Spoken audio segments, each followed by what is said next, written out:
Well, that was good, wasn't it? Great start. That I've never had that before. Can you hear me? Okay. Fantastic. In the chat, honestly, I'm ever so sorry, guys. Not the best start to a show I've ever had, to be honest. Normally, the internet's quite reliable. Jason's been normally the problem with his internet, and he's fully back on board now. So, yeah, just give us the thumbs up in the chat if you can hear us.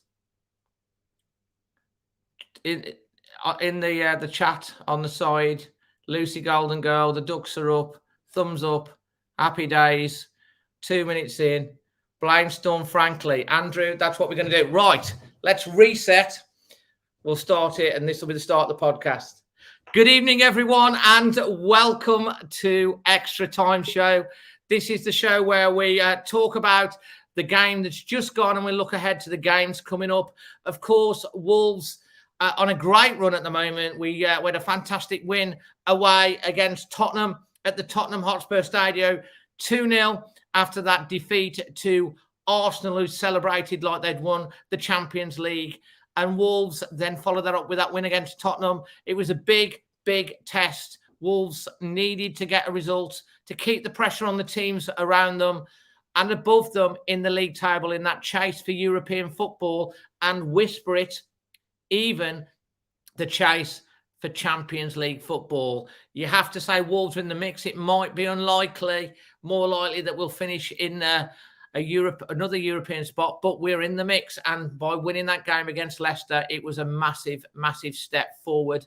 And we've got big games coming up against Arsenal and a chance, perhaps, to get our revenge back on Arsenal on Thursday night. So we've got some fantastic guests coming on today. We're absolutely packed in the green room, and I'm delighted to welcome my first guest back on the channel after a bit of a while out, Jason. I'm loving the Goodyear tyre shirt that you've got. That's there. Proper retro. Cheers, Dave. Mate, we've missed you. Tell everyone why you've been away for so long. Well, listen, I've been renovating my house, and I was living in a caravan, and the broadband there was nearly as bad as yours, Dave. Mate, I know. I can't believe it. I build up to a show and everything's working. Then all of a sudden I got an internet outage, and I'm just like, oh, great. It's not great, is it, when you're about to go live? Don't worry. And my wife's pregnant, and she's about to give birth on Thursday. So it's a busy week. Congratulations. Loads of people here saying hi to you, Jason. It's so good to have you back, because the one thing that Jason always gives us is a very, very honest opinion. Good or bad, you always say it how it is. And I also should say that Jason is also the host of a fantastic Wolves podcast, the Wolf Whistle podcast. And if you haven't checked that out, make sure you do, because he interviews old players. And you've also got the book, which we've already got a comment on. We've already got a copy of. And I think there's still some for sale on those, isn't there, Jason? Yeah, still a few of the signed ones. So if you hit me up on Twitter, they've got 28 signatures in, and every penny goes to charity. But thank you to everyone for your support, and thank you, Dave, for your kind words as well. No, and loads of people here in the chat are saying congratulations. We do have people from all over the world tuning in normally. So wherever you are, let us know in the comments below. Roger Tomlinson is saying he loves the retro jersey, Jason. You can get it from the club shop now, can't you? Yeah, but I did a little hack, you see. So I bought the one from the club shop, and then I went online on eBay and I bought the Molyneux patch and ironed it on so it looks like an original one, when actually it isn't. That's fantastic, mate. It's cracking, that is. I also just want to say a big thanks to Spider VPN, your VPN, who supply VPN routers to your home to secure all your devices for powering the podcast today. Jason, I take it you were there in the rain at the weekend. Yes, I certainly was. And although it wasn't a brilliant performance, I think the fact that we've got 3 points against a good Leicester City side, they are a good side. I know that you know, they've had a few injuries and a run of form, but to get 3 points against that side is fantastic. And when you're winning games and not playing particularly well, as we did against Leicester, that's very encouraging. But if you look at the last 6 league games now with 5 wins, it puts us in a really, really strong position. And it's important that, you know, we don't get too carried away. And yes, we can all think about fourth place and etc., which would be unbelievable. But it'd also be unbelievable to finish in the top 7 or 8. Of course, it would. And the position we're in now is just fantastic, considering we haven't had a particularly positive transfer window.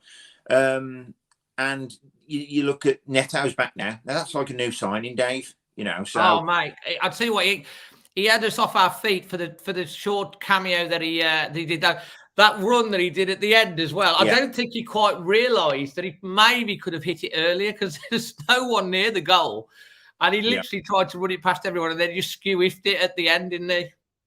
He did, and you know, he's a really exciting player. Neto is, as is, and I'll tell you what, PODENCE, I love him. I think he's a great player, and he just gives us something different. Listen, are we going to miss Traore? There's stages of games where he'd come on for the last 20 minutes and cause havoc. He doesn't want to be that impact player. So losing him, I don't think it's as great a loss as we're going to fear, especially with Neto coming back, especially now PODENCE, who's clearly a confidence player, getting a good run of games. I think he's only going to get better and better. Oh, mate, absolutely. To be honest, Jason, I was a little, maybe most of us was a little, I thought maybe he'll be on the bench. Will he bring him on in the rain and the slippy conditions? He went down at one point, didn't he? And I thought, oh no. And when he got back up again, and I thought it might have saved him, but he didn't. He put him on, and he just looked so enthusiastic when he came on. And the one thing that we've been missing, and I know Traore gets us off our, used to get us off our seats. We do like that a winger at Wolves, but he's so direct. He's so direct, and if that's a taster of what's to come when he gets, because he obviously ain't going to be fully match fit yet. No. And of course, we got Wang back as well, and it's for the first time this season we've actually. Bruno says we've got a fully fit squad. What a stage of the season to have all your players available. Well, exactly. And once again, I think that's testament to the medical department at Wolves, because you know we've been quite lucky with injuries over the past few seasons, or probably unlucky over the last 12 months. But the longevity since even Nuno was here, we haven't been, you know, we've been quite fortunate with injuries. And like you said, these players coming back now. I mean, listen, it's easy to forget how good Neto was and how good he's going to be. And he's still, what is he, 21 years of age? I mean, listen. He's a youngster, but you got like Aït-Nouri on the other side, 19 or 20. We saw Luke Kundle play against Tottenham, and he didn't look out of place, did he? Last week, 19 years of age. Luke Kundle, was it a 96% pass accuracy rate or something? I mean, that's incredible. And, you know, I think, yes, Luke Kundle, obviously, he's not a big name at the minute, but he's just come in and slotted in perfectly. And Bruno Lage isn't going to give him an opportunity if he doesn't feel he's right and ready for the team. And he clearly does, and he didn't let us down. Oh, he didn't let us down. And to be honest, I mean, we all love it when we get a young homegrown player that comes through. And when they went off against Tottenham, they were singing he's one of our own. It was fantastic. And he was obviously really nervous to start with, and he did absolutely fantastic. But I mean, it was a funny old game, wasn't it, the weekend? Because like the monsoon before the game, I mean, like we sat in a coffee shop having a tea and cake before the game, because it was mid-afternoon. Sometimes we go and have something to eat, but like mid-afternoon, we went and had tea and cake. And then we came out, it was just raining. And then as we was going to the ground, the heavens absolutely opened for about 10 minutes. Everyone was taking cover. And you were just like, I hope this dies down or stops, because 10 minutes of that, but like half an hour to an hour of that, you would worry about waterlogged pitch, wouldn't you? And the game being actually called off. People say they wouldn't call it. I said if it gets waterlogged and it's dangerous, obviously they'll call it off, but it's settled down. I mean, yeah, the conditions obviously don't suit most players, and it's always been the old adage, hasn't it, that can the Portuguese players do it in the rain, etc. But, you know, evidently they can. I mean, Leicester, I think the stats are 64% possession. So for Wolves to still win a game with 36% possession against a side like Leicester is fantastic. I mean, that's a really, really important 3 points, Dave. And if you look at the previous games, i.e. the Spurs game and the Arsenal game, to be honest, I thought it would have been the other way around. I fancied us more to get a result against Arsenal, not against Spurs. And I mean, yes, I know Spurs is probably one of our lucky grounds, but to go there and get that result is just fantastic. And 16 minutes, and or is it 17 minutes, 2-0 up? It was dreamland. Yeah, and the job Bruno's doing. before half time. Oh, the job Bruno's doing is incredible. And a player I want to pay a bit of respect to is Leander Dendoncker. Now, we all know the Wolves fans love a scapegoat. Yeah. It's, you know, factual. With Dendoncker, yes, he doesn't score 30-yard. I'll put this on Twitter. He doesn't score 30-yard worldies week in, week out. But he does so much work off the ball. And then you got some fans going, oh, yeah, but it was only a tap-in. It doesn't matter, does it? What's he supposed to do? Take it to the edge of the box? He reacted, though. He reacted fastest. There were 3 Spurs players, including the keeper, and he reacted fastest to put it in the net. David reminds me a bit like Dave Edwards. Now, I'm not putting him on parity with Dave Edwards for ability. What I'm saying is he's a player that hits the box late. Now, Wolves fans have moaned in the past, Neves doesn't get enough goals, Moutinho doesn't get enough goals. Well, Dendoncker has scored a few goals for us, you know, and I just think arriving late in the box like that is something that we have missed and lacked. So I was really pleased for that, to be honest. No, absolutely fantastic, mate. And, you know, there's been a little bit of criticism. I don't know what you think of the Molineux crowd recently. How did you feel the atmosphere was? Because there was I thought it was a bit damp against Norwich. I thought it was a lot better against Arsenal. And I thought it was pretty decent against Leicester. And a Leicester fan actually went on Twitter, which I shared, to say that it was the best atmosphere, best crowd he'd been to. So I don't know. There's mixed opinions about it. What do you feel? I mean, Dave, you know, I firmly believe, especially the night games, the Wolves supporters are always the 12th man. Now the fans' parliament has disbanded. Supporters can't moan about the pies and the hot dogs, you know, so they're moaning now about each other. And I think it's ridiculous, really, because, listen, we've got a fantastic support base. And I just can't understand why we're going to criticise our own support. It's just ridiculous. And some fans have been getting on, which I've seen. I haven't seen so much because I've been like really busy at work and yesterday getting all the vlogs up. But I saw a few posts, people defending Raul quite rightly. Yeah. And I'm judging from that Raul's been getting a bit of stick. Oh, listen, on the note of the supporters, it comes to something when if all we've got to moan about is the South Bank not singing and the Steve Bullstand not singing, that's a great position to be in. With Raul, he's come back from a massive injury. And listen, once again, Wolves fans are quite quick to write players off. Last season, Moutinho's legs are gone. I've 100%. I've seen people criticising Neves. Max Kilman was wrote off before he played 3 or 4 games for the club. Connor Cody doesn't deserve to play for England. So you can write Raul Jimenez off at your peril, but look at that goal against Spurs. You know, you can keep writing him off. Yes, he's not as prolific as he was. It doesn't mean he's not going to be. And at the minute, he's still our best chance of a goal. And that's, you know. Well, exactly. And, you know, and we do have to understand as well. People have to understand he might never have came back at all. He's probably not at his absolute best, but he hasn't had the best of service either. And we have been struggling in the wide positions. And now we've got like Neto coming back. We've got Podence who's I mean, the way Podence turned, was it Tillemans that he turned inside and out 4 or 5 times? To be honest, Dave, I watched that earlier, and even the Wolves admin has commented that he sent the player for a hot dog. And the thing is, with Podence, I mean, these are the exciting players that we want to see. Yes, his decision making is going to get better, obviously, and should he have passed it early, whatever. But do you know what? When he beats players like that, listen, he's a special player to have on the team. I really like him, and I think he'd probably get a bit more notoriety if he was Argentinian. If he was a little diminutive Argentinian number 10, I think people would be sitting up a bit more than they do with the fact he's another Portuguese player. Well, 100%. And he took his goal really well. It was his first Premier League goal for Wolves. It was a fantastic strike.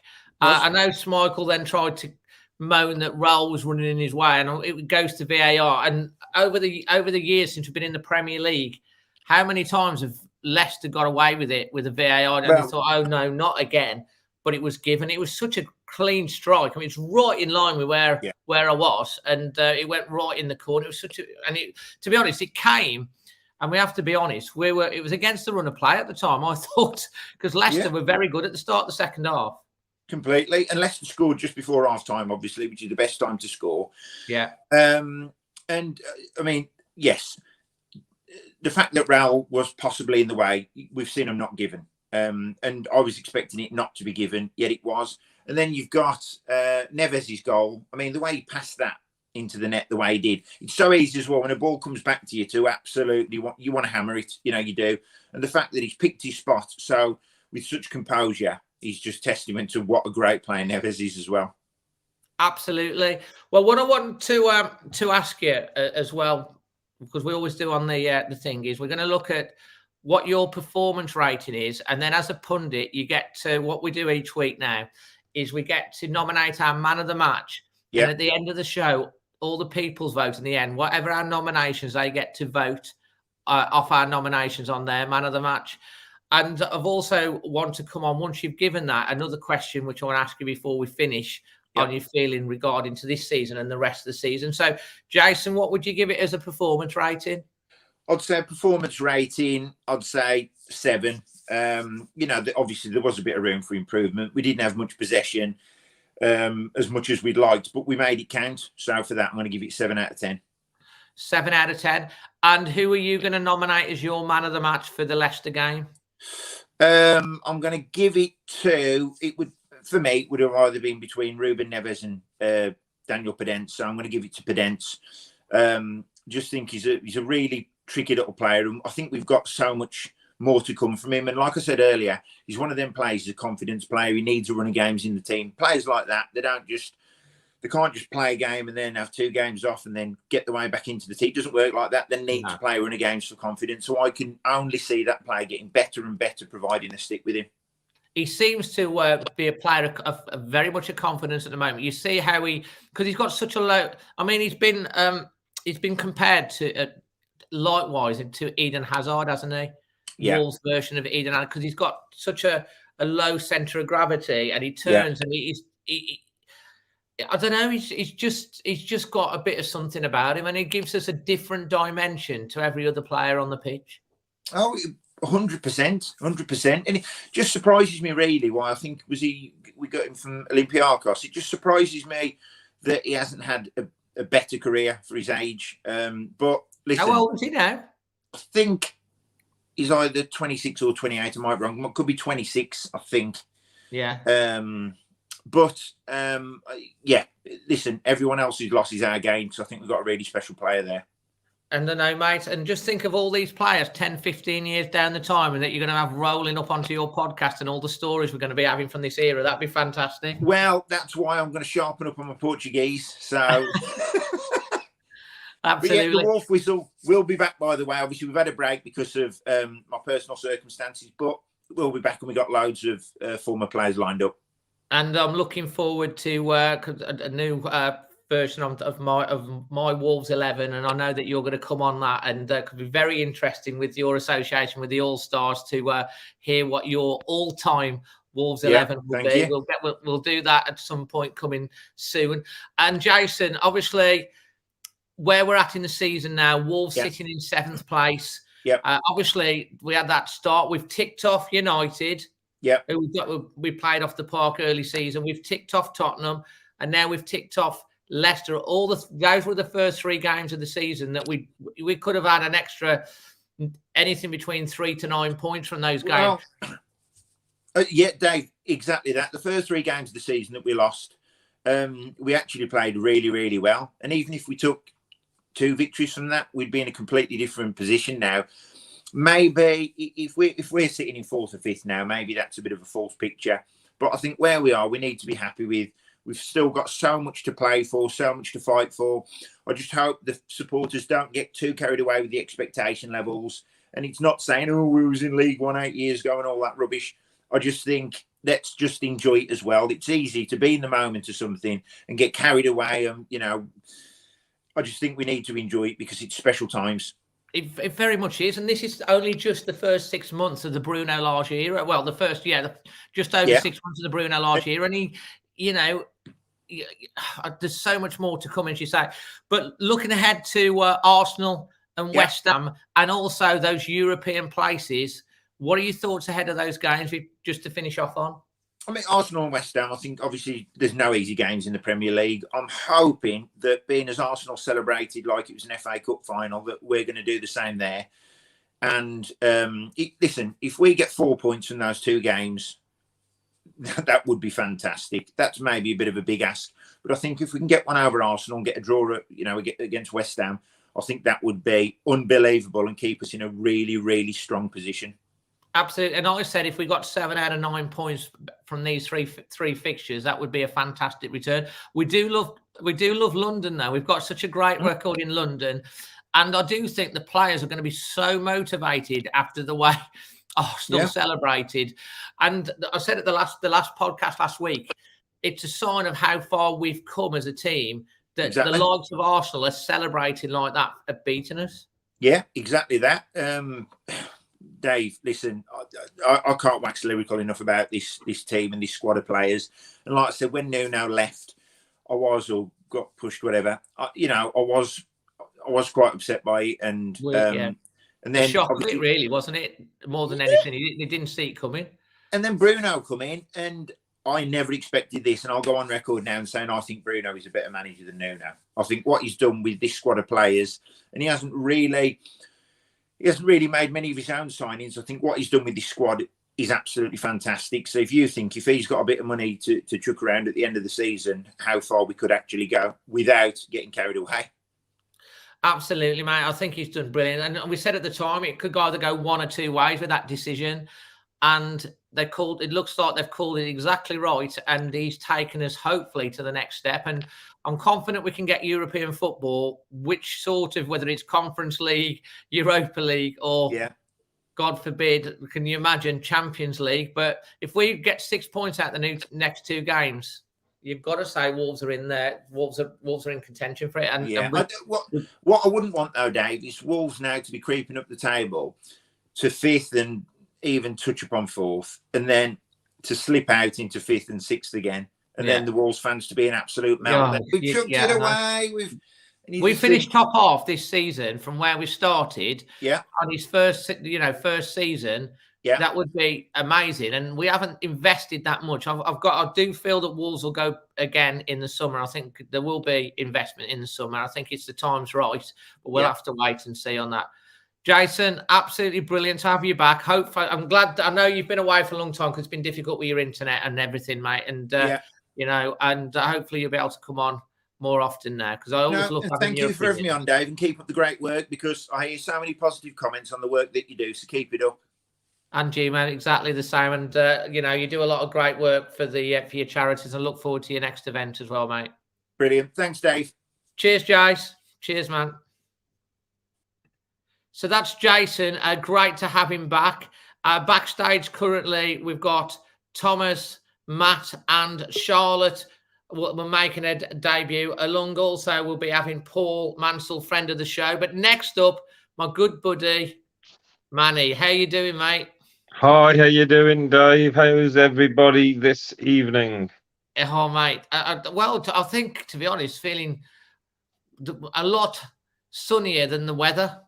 Yeah, has everybody dried out?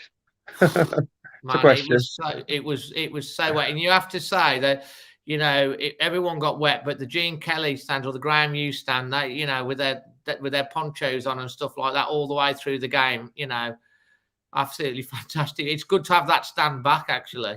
Oh, brilliant! I spent the 2003-04 season in that stand when we finally made it back to the Premier League.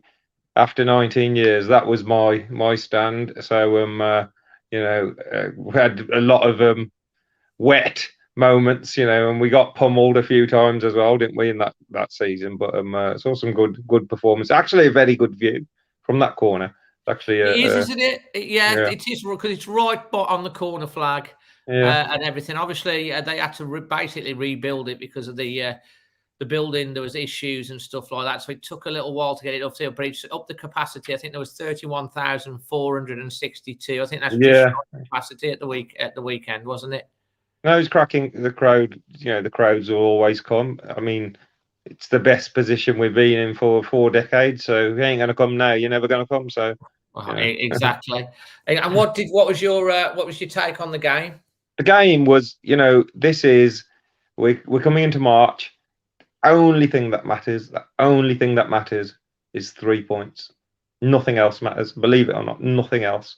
We could have had 15 shots at goal. Schmeichel could have made save after save after save, and if we'd have lost it, would have meant nothing.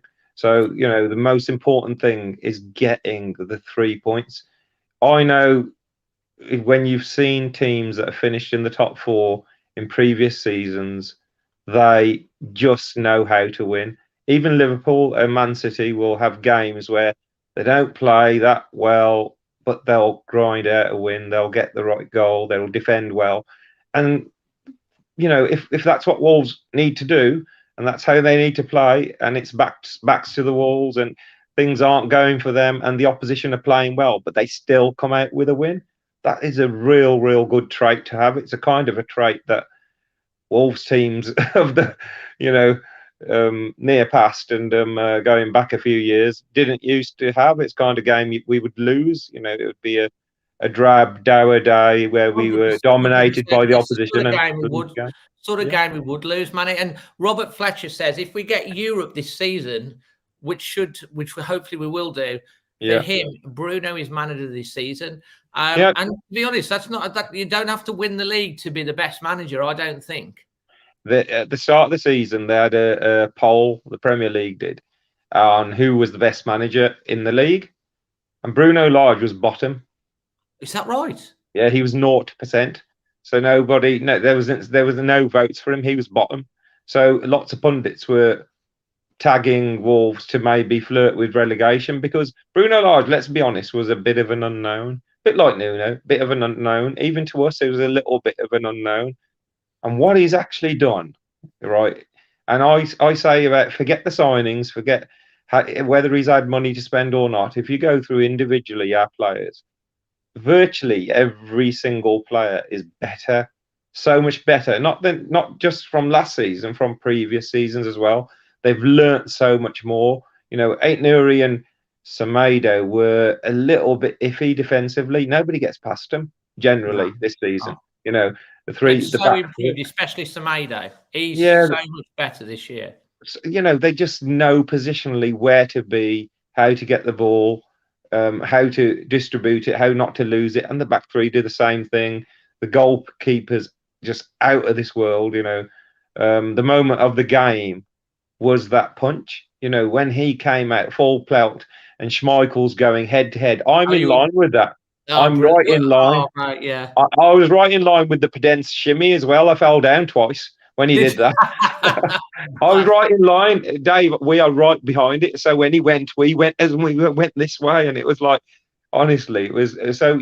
At that moment when he punches that ball, it takes everything, and he takes Schmeichel, and it's like man and ball. I'm gonna win this ball. There's no way you're gonna get to this ball, and that determination, that heart, that desire. And that shone through the team. So even when you don't play well, when you see that type of attitude, that commitment from the defence in the second half as well, the defence in the second half, they were absolutely brilliant, cleared everything, every cross that went in, every corner that went in, they got their heads to it. There was no way they were going to get beaten again, and Wolves have conceded 2 open play goals in 12 games in the best league in the world. It's mad, isn't it? It's unreal. It is madness. It is complete madness. And we did have a goal scoring problem. The 4 teams. I did a post about this. We lost 4 out of the first 5 against Leicester, Spurs, United, and Brentford, and we've beaten all 4. Ticked them all off, yeah. Ticked them all off, and we scored 7 goals. We didn't score any in those 4 games, but we scored 7 goals in those 4 games now. So that just, for me, that shows that this guy learns. He analyzes the opposition. If you look at what Ruben Neves said about Bruno Lage in his interview, we know everything about every single player and every single team beyond what we used to know, with previous regimes. And there's the finite detail they go through. I think his brother, Bruno Lage's brother, is really involved in that. where they gather so much data on each. Oh yeah, he so was saying, I saw an interview about it, how he's very, very much feeds the data. And I saw something else. People, I don't know how true this is, but it was an article that when Bruno Lage came, they didn't actually have one of them rooms with the big TVs with the chairs and stuff, and they had to convert it to classroom, because I think Neves talked about it, Cody's talked about it, how they go into every game with so much detail about the game plan and the opposition and what they want to do to the nth detail. And he's like a student of the game, isn't he, Bruno Lage? Well, he is. You can see he lives football. He's not. You couldn't see Bruno Lage doing chat shows and punditry. For him, it's just on the training pitch, analysing. And those 4 games prove it to me that you can lose 4 games, and then later on in the season you can beat the same 4 teams and get a maximum points against real tough, hard opposition. That was, and that's why this weekend's performance. People talk about performance, that we didn't dominate, we didn't get. It's only about the 3 points. We've had enough performances where we didn't get anything. We've had enough chances where we didn't slot them away. We scored 2 absolutely brilliant goals. If you saw the first goal, the way Semedo, Dendoncker, like PODENCE links up, the cross, the knockdown by Dendoncker against 3 times Dendoncker's involved in that goal, right? And then Raul attracting 3 players and then laying it so calmly into the path of Neves and slotting it in. It was a world-class goal. It really was. That was, if you watch it back, it's just mesmerising to watch. You know what made me laugh about that goal? I think most of us have watched the Neves interview with Dave Edwards, which was really good. And one of the things he said is, when they sing my song, I feel like I got to score with 2 minutes. We sang it. About a minute before, they were singing his song. They were singing it, yeah. We all said it. We sang it, and they scored. And the thing is, you just talked about the atmosphere, and is into it. For me, we don't sing the songs enough. We don't. The Neves chant only got 1 airing. We need to sing more. I come out there, my voice is hoarse. I can't talk anymore. And the thing is, Cody said it's the 12th man. It sucks the ball into the net. It makes such a huge difference. So just get off your feet, and we're never going to have these times again. Let's be honest. This is the moment. This is like a huge opportunity. We don't know what the future is going to hold. We don't know. No. Players will be there. Managers will be there. This is live in the now, live in the moment. Go for it. Thursday is everything. Thursday is your cup final. Thursday is your Champions League. Thursday is your World Cup final. And approach it like that. And then go to Sunday and approach it the same way. And all the players talk like that. All the managers talk like that. So us as fans, we should be exactly the same. We should be led by the manager and our captain, the way they talk, and our vice captain, because they're obviously very, very successful. They've proven it this season. They've put us in a position. The season we got into Europa League, we were on 34 points after 24 games. We're on 40. We're 6 points better off when we finished 7th. So it's such a brilliant position to be in. And he's had 24 games of his career at Wolves. He's done that in 24 games without actually introducing many new players. Options coming out of his ears now on the bench. People like Tiquinho can't even get on the bench now. You've got Hwang and Trinco and everyone, Neto, and all buzzing, champing at the bit. What that means is PODENCE has to perform. What that means is Raul has to perform. What that means is Dendoncker has to perform, because Kundal's waiting, and these players are waiting to take the jersey, and that's exactly what he wanted, and he's got that now. Suddenly he's got that. Everybody is fit, and you look at Mosquera and Bowley. They'd get into half of the Premier League sides, just walk into them, and then they can't even get on the bench for our side, and they were fit. They're fit and well. So I'll tell you what, someone I saw a graphic, I don't know whether it was on one of the socials, where he put out 2 sides, 2 different sides and stuff. And Bruno Lage definitely, he said he wants 2 for every position he wants. I know I think we all agree that Wolves need to push on, hopefully invest a little bit in the summer. But I think I think of it. you know, the only signing I wanted was a centre midfielder. Yeah. And we signed him. His name's Luke Cundle. Luke Cundle. We Well, that's wouldn't have. what I was going to I say. don't think He said he's been said he didn't want to rush into it because he believes in Luke Cundle, and he showed that belief by starting him against Tottenham. When if we'd have signed a player and his name was Luke Cundilinho for 12 million from Braga, and he played like that in his first match against Spurs, we'd have been doing somersaults. What a bbrilliant, So it's actually, it's not always about Everton. Look at Everton. Another point, in fact, mate, because let's just make it. I just want to make a point about Everton. Everton have spent millions. Their owners have thrown money. Villa have thrown money. Their fans are saying, "Oh bloody hell, we're worse than we were with Dean Smith." Some of them are saying, because with the teams below and winning. It's about making the players you have better and bringing players through. Kilman, Toti Gomez. Suddenly we had Sice out, and it brings Gomez in, and nobody can beat Gomez. So let's actually believe in these players and believe in the players on the bench and believe in our manager. The manager believes in them. The players are performing. Beating West Ham, beating Spurs, beating United, all beating Leicester, all at key times, key moments. The moments we used to probably lose. When we used to have a key match before, you think, oh, if we win this one, we'll be in a great position, and we didn't win it. We have actually won matches, and now we're going to Arsenal, and it's we should treat it like this is our cup final. We're going to go and we're going to give it everything, and once we're out of that, we're going to do the same on Sunday, because that's how the players seem to be approaching it, and we as fans should be ready to absolutely give hell, everywhere we go. So I'm excited. I'm excited for the Leicester game. What would not for the Leicester game, the Arsenal game? What would you give as your performance rating for that Leicester game? Because this is like people were managing to win when we haven't played very well is a sign of a really good side, actually. So for that, because of the stage of the season we're at, if that was the start of the season, I'd say, oh, we don't look very cohesive and we didn't get much possession, so I'd probably given it a 6 or something.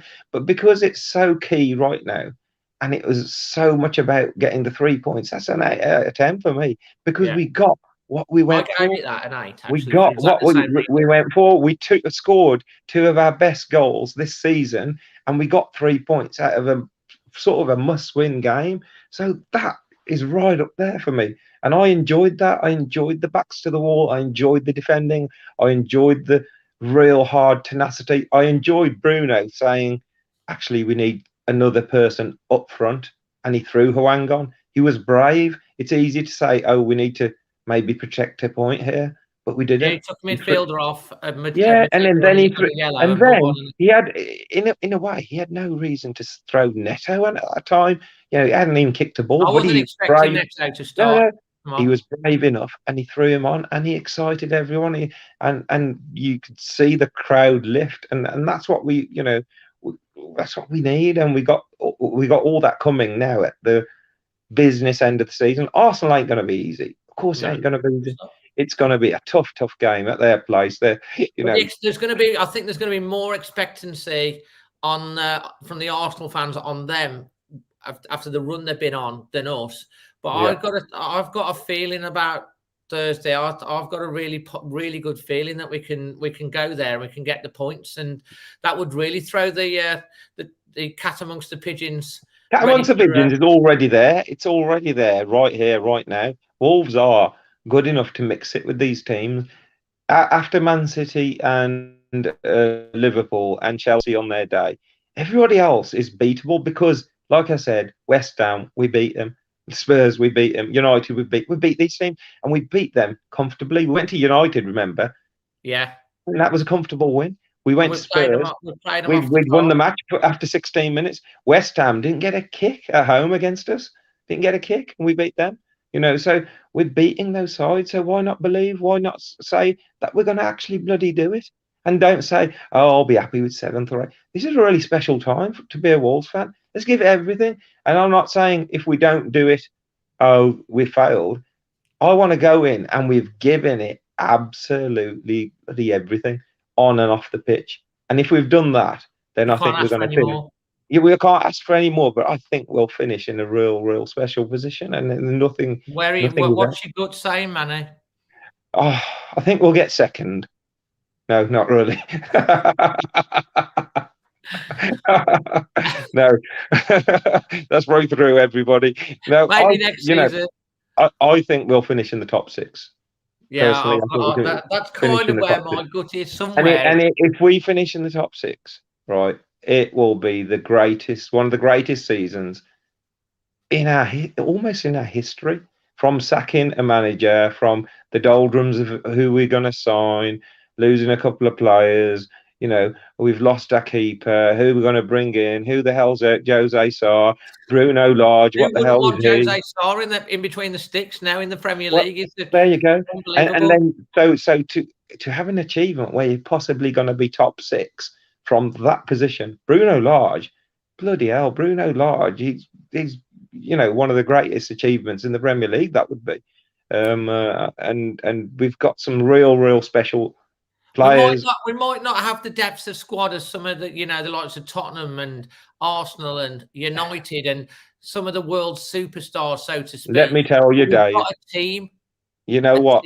You cannot, for all the money in the world, you cannot buy the team spirit we have. Exactly. You can spend £1 billion and you won't get the team spirit we have. What Connor Cody, Ruben Neves, the senior players there have created. You look at Connor Cody when he was with Neto. You look at Connor Cody when he's with Neves, when he's with Ait-Nouri. He's like the ultimate big brother. He's like, they absolutely love him to bits. And they all sing from the same hymn sheet. Ruben Neves said, he goes, if you don't join in with the way we are, then you won't be here for too long. He said that in the interview. And then it got me thinking of, like, maybe players like Catroni and stuff like that, the players who didn't fit in and they weren't there much longer. So, and they've got this team ethic. They've got this way of playing. Everyone seems happy. You never even see some of the players who are now on the bench thinking, oh, why don't they play me? I want to play. No one ever sulks when they get subbed. When someone gets subbed and the player throws a wobbly and kicks a bottle, you don't see that at Wolves. No one gets disappointed for being taken off. They just, okay, yeah, we've got another player. So we've got to go with the flow. We've got to be a part of that team spirit. We've got to be a part of that management and that captain's psychology that they're using. We've got to go with that, enjoy it, and really this moment, grasp it. And we can grasp it on the terraces, they can do it on the pitch, and anything's achievable. It really bloody is, honestly. Absolutely, but I mean, absolutely bang on. I think that's something that we've got special that Wolves have got, and you can see that they're great characters, great individual people, as well as great footballers. Manny, to finish off on, who's your nomination for man of the match for the Leicester game? I'm going to agree with Jace because he threw me off my chair twice with that shimmy. Absolutely brilliant. And if that Ait-Nouri shot had gone in, what a goal that would have been. It was a good strike from Ait-Nouri as well. Yeah, his crossing is really good, and he crossed that ball which eventually Neves scored from. So PODENCE needed a run of games. He's getting a run of the games, and now you know what? I think he'll perform better because Neto's in, and because when players like PODENCE is a little bit cocky and is a little bit arrogant, and if he sees Neto ripping up defenses, he'll want to do the same as well. It drives people on to perform better, and that in turn will benefit Raul because he needs those players in and around him. Sometimes he lacks that, and he needs to hit off a bit of a partnership with those players. So it's real exciting time. Obviously, things might go wrong, mistakes might be made, but we just got to give it everything, and anything's possible. Anything. Absolutely. And you're going to be at both Arsenal away and also West Ham away, along with me and many others as well. Yeah, hopefully, we're really looking for Arsenal's at a bit of a trek on a Thursday night, but those are the special days. You remember the Championship, Middlesbrough was a Friday night, and it was Cardiff was a Friday. These midweek away matches, they're quite special moments for Wolves, and it could be a special moment if we can go there and get the result. It's the game that you've got to believe. You got to believe with it all your heart, and not. You can actually think, will it? Well, nah. if you think like that, that's what happens in life, psychology. If you think that actually I've already won before I got there, I've won already. I've got 3 points. I'm only going there to celebrate and enjoy. That's the psychology I'm taking, and that I hope we is go really, there really important. and we do beat them. And like what Paul said, rather than just going mad at the end, we just like job done. Cheers, walk off the pitch. See you later. Thank you very much. Yeah, that's right. Manny, absolutely brilliant having you on again. We hopefully can catch up with you down at the Emirates sometime on Thursday before the match. That'd be nice. We'll try and get there. We'll probably then be down there an hour or two early. So take care, everybody. Cheers, buddy. No problem. See ya. As always, Manny puts across some fantastic points. Love having him when he can make the show. Absolutely brilliant. We've got backstage, we've got Paul, Young Thomas, Charlotte, Matt, and next up, we've got Jack. Hello, Jack. Evening, Dave. Evening, everybody. Thank you for being so patient, and thank you everyone in the green room for being patient today. If you're watching live on YouTube or you're watching it back, please smash a like. And if you're listening to it back on the podcast, please leave us a rating. And the links to our partners are in the description below. Jack, how are you feeling today? Every time we speak lately, we seem to have won the game.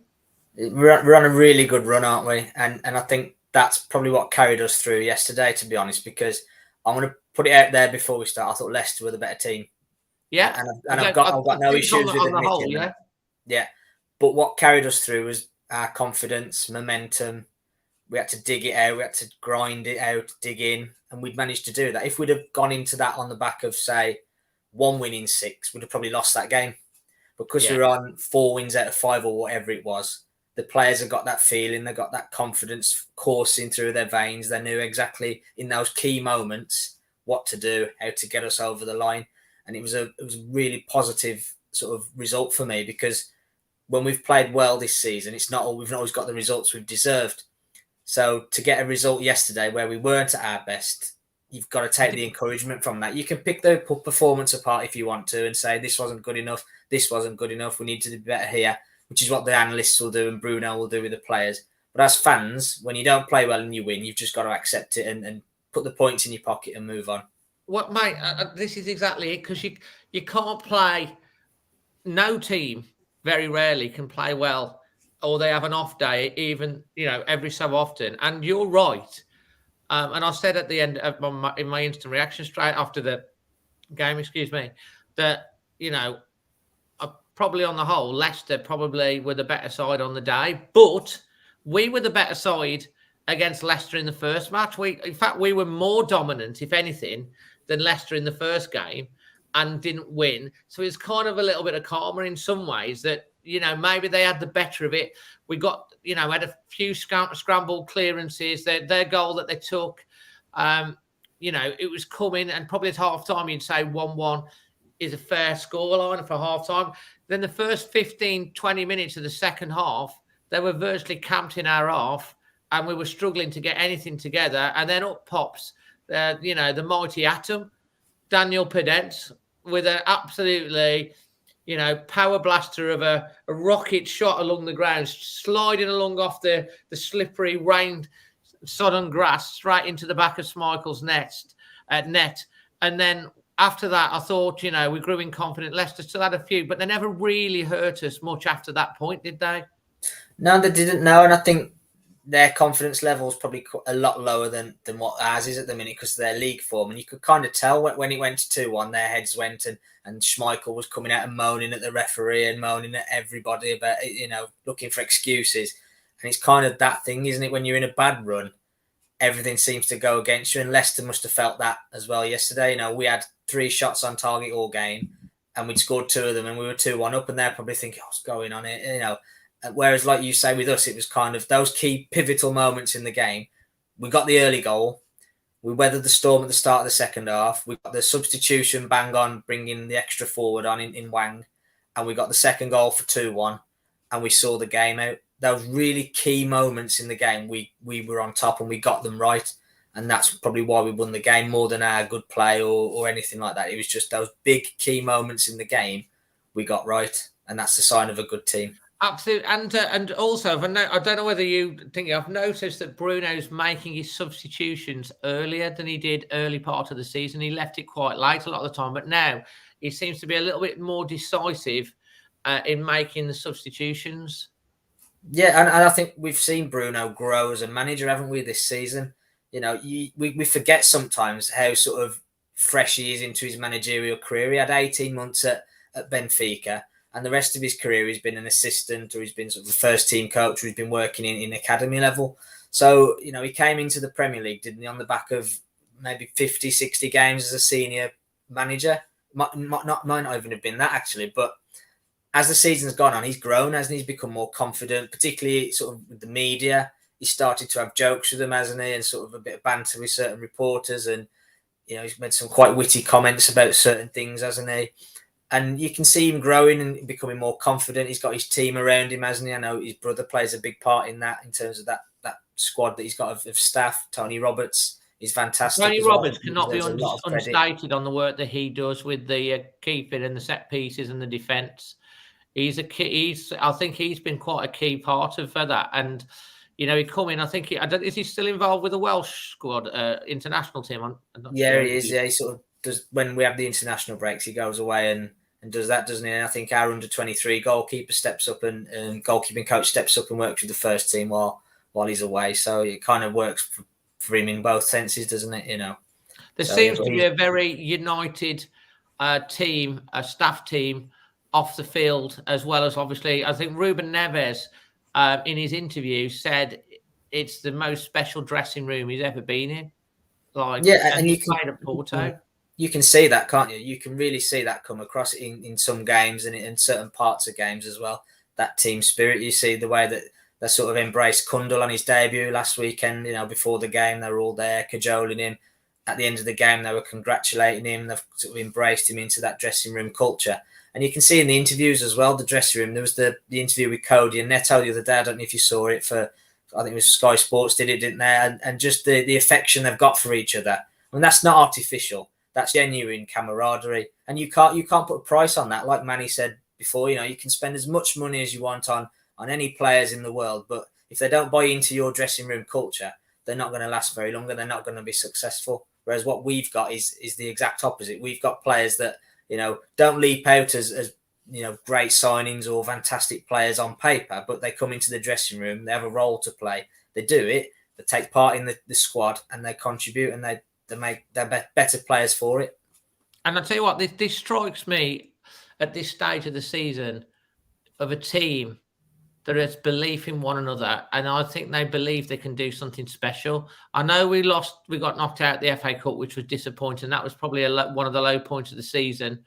You know, and I came away from the Arsenal game, the match after, even though we lost, I felt more positive, actually, strangely enough.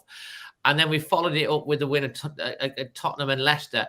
And I just think there's a belief that they can go and they can do it. You know, Jack, I think I would say, they might not say this because obviously league position and everything, but I think they believe and they are going for fourth place. I think that's their aim. And if they fall a little bit short, we've still got, you know, aim for the stars. And if you get the moon, do you know what I mean? That type of mentality. And I really think they can go. They believe they're going to go to Arsenal and they're going to beat them and West Ham.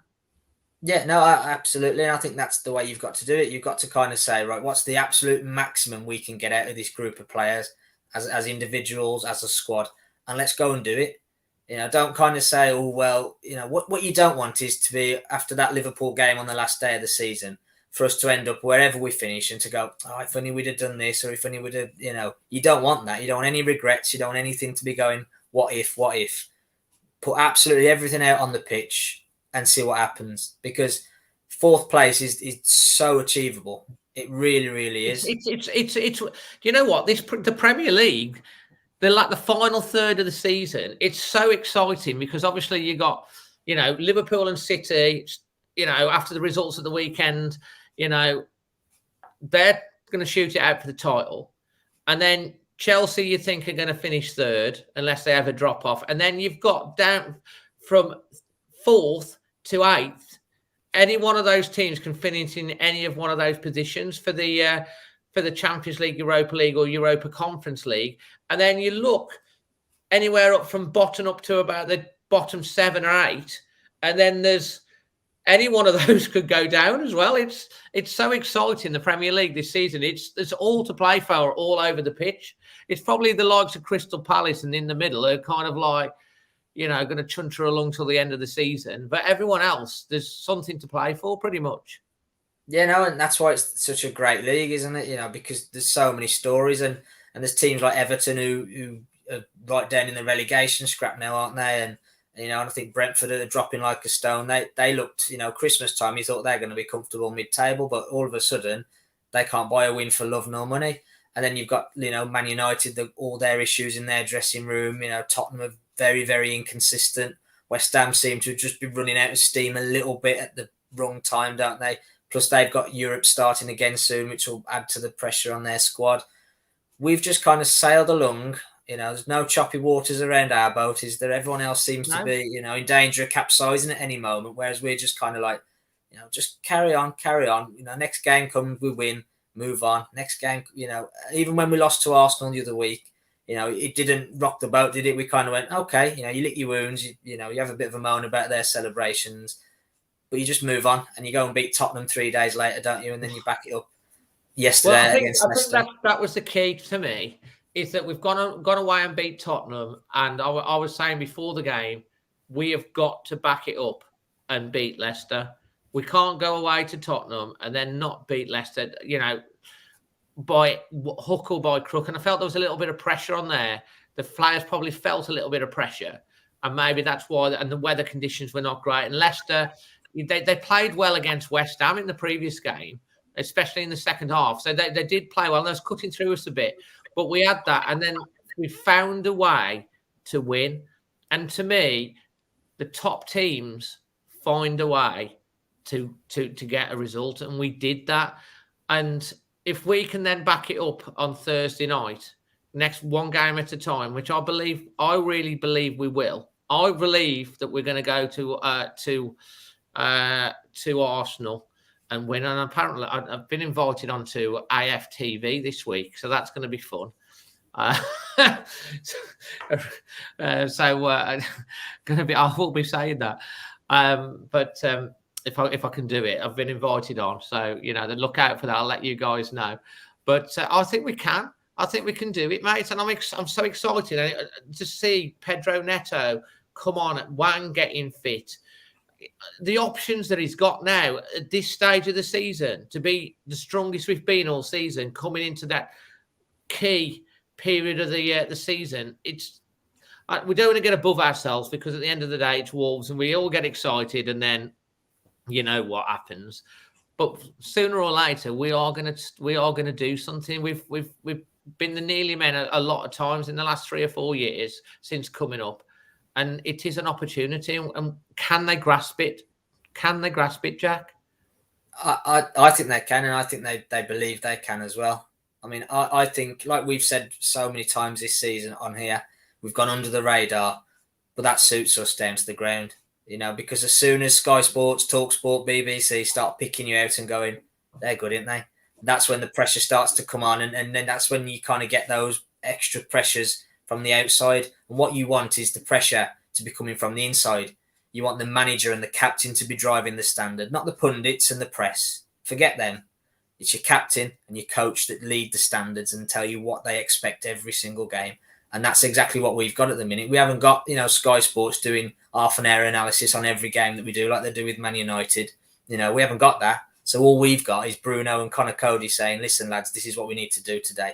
And that is such a good position to be in, because it's so much easier when the players in the squad know exactly what's expected of them. And they've not got to worry about what people are going to write about them or say about them on the telly or on the radio. They haven't got to worry about that. It's what the manager and the captain think, and that's what we've got.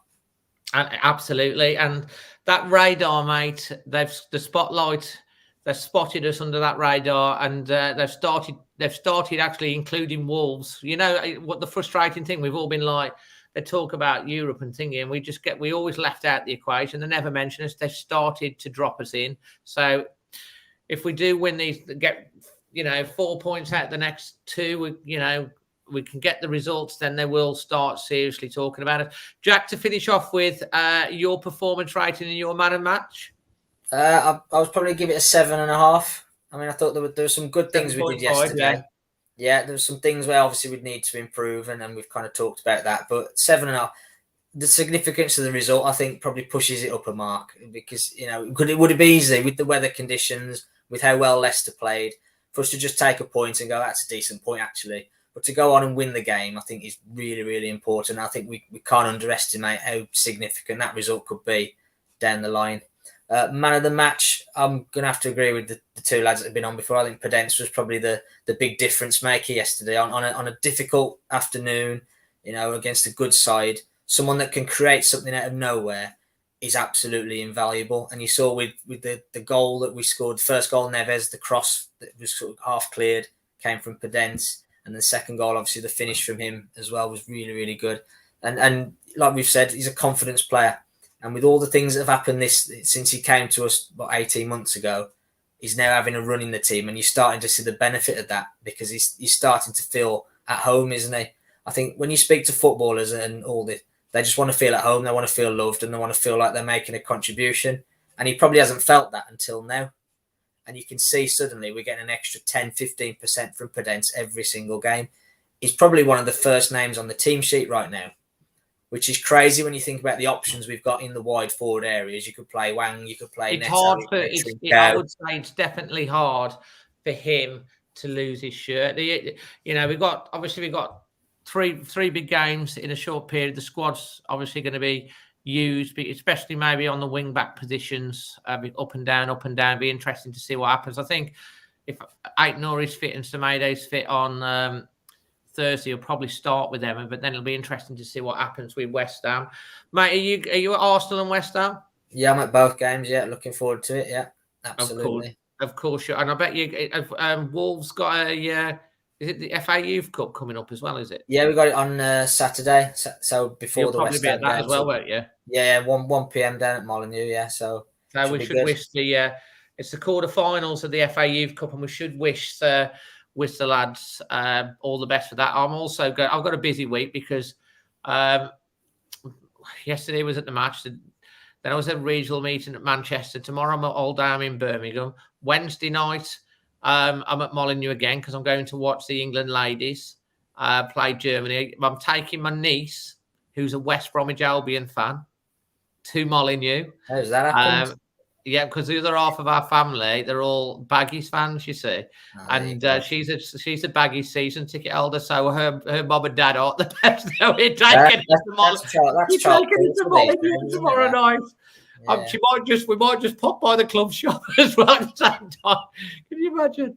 But yeah, and then obviously we've got Arsenal and then West Ham. So it's a busy week. We'll do a little mini vlog on the England ladies side. But Jack, hopefully you can go and get us a bit of a report for next week's extra time on the FA Youth Cup. That would be quite nice as well. Let's hope they can, because if they get through, they're in the semis, aren't they? Then is that a home and away leg? It's one leg. It's away at Man U or Leicester if they get through. So could be good, but got to win on the Saturday first, haven't they? So fingers crossed. Well, if they, the Omens are good because they beat Tottenham 3-0, and then we won the following day. So hopefully they can beat Brighton. We can do exactly the same again. Jack, great to have you on again, mate. Much appreciated. No problem, mate. Thanks everyone. See ya. Cheers, man. So that's Jack. Always talks a lot of sense. Now, hopefully, I've got Charlotte because I've got Charlotte back, who's hopefully going to be on. She's not there. We look like we've lost Charlotte, so that's okay. So we'll bring on quickly Matt before we get to Paul and then Thomas. So Matt, hello, mate. Okay, all right. I'm not too bad. How's it going? I'm all right. Thanks. Mate, your sound's not very good. You got like a cricket. You got like some sort of cricket that's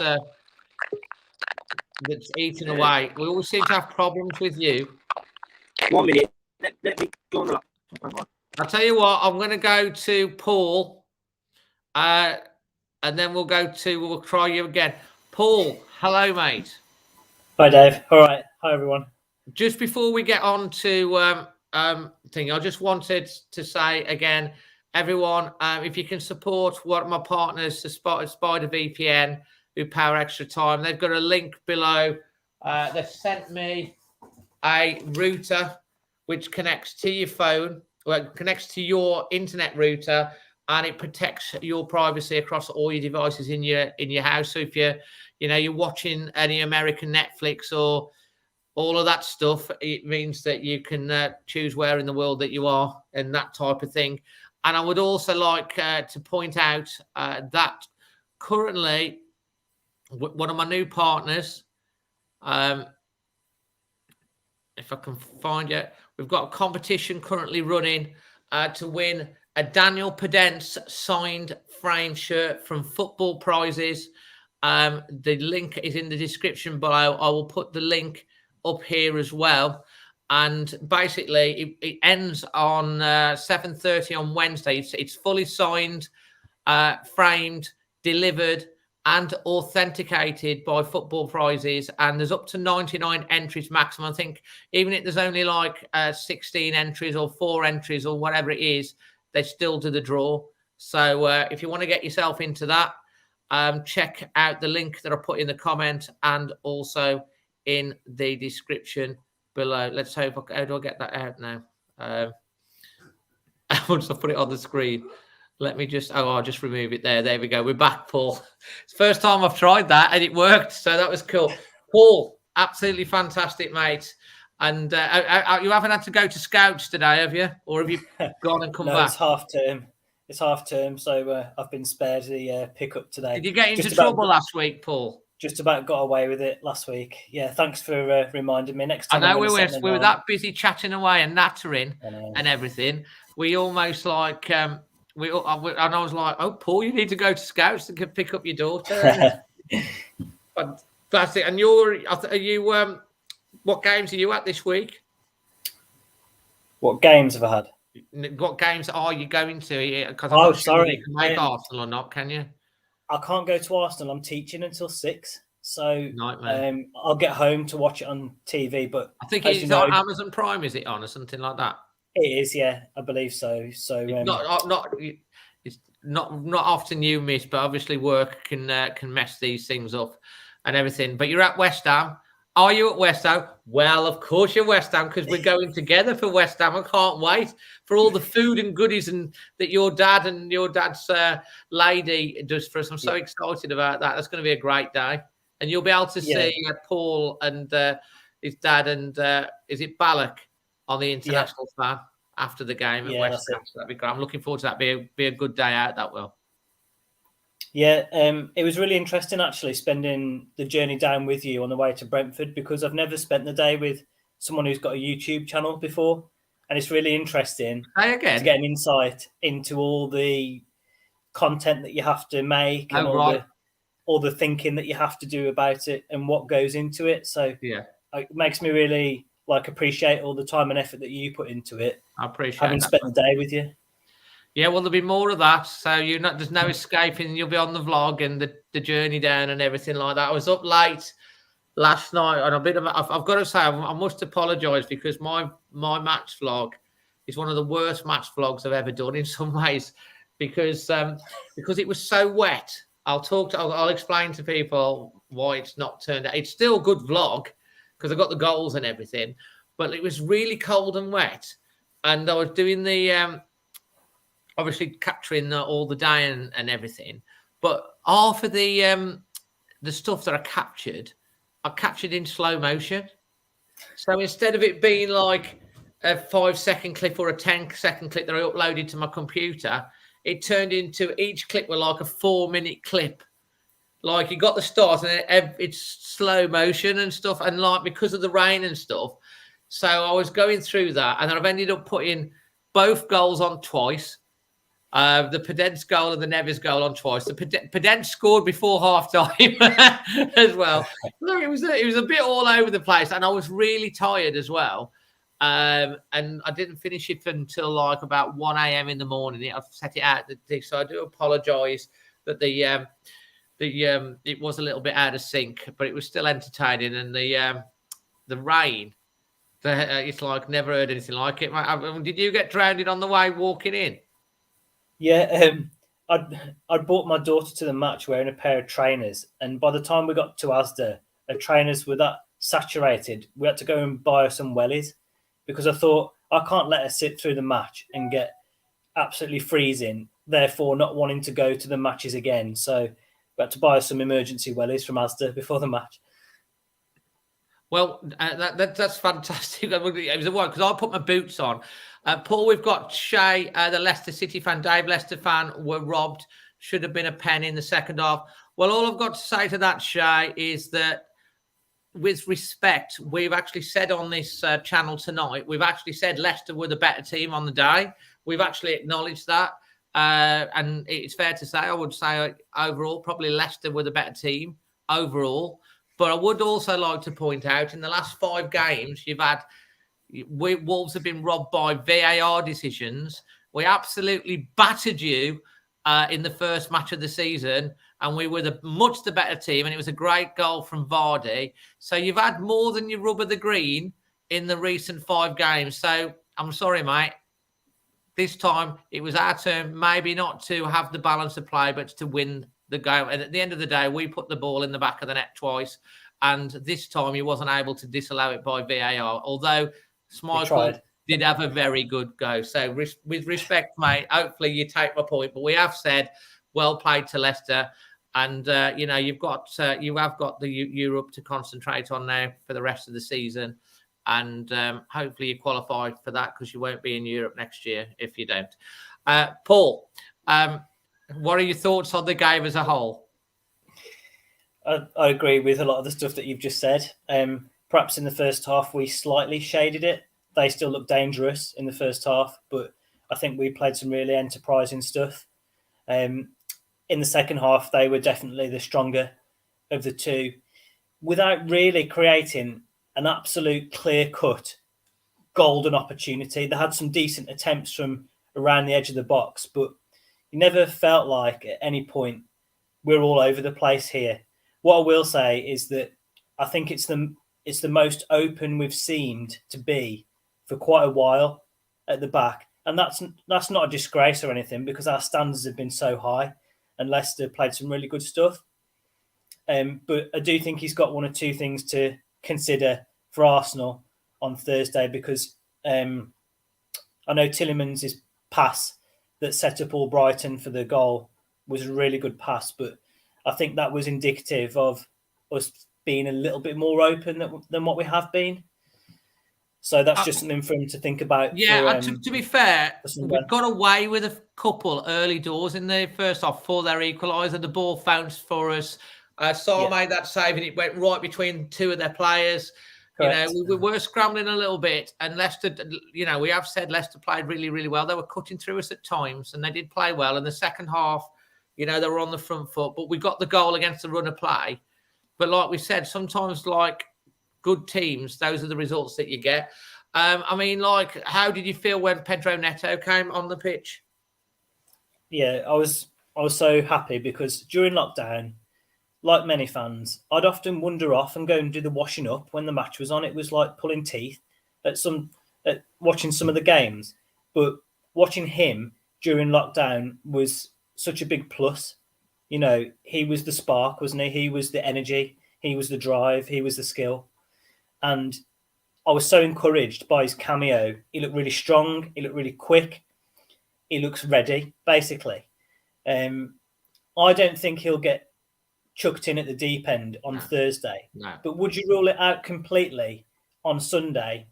If he gets, say, 20 minutes on Thursday, would you rule it out, him starting on Sunday? Because I wouldn't, given how strong he looks, and maybe playing him for an hour and then swapping him. What do you think about Sunday? I think you make a point. He looked really fit. He does, full of energy when he came on. Rusty at all. He looked fitter than Wang. Yeah. to be honest, Wang came on and he looked more up to pace than Wang did. I think you're right. I think against Arsenal on Thursday, I think we'll play 3-5-2. I think it'll be virtually the same team.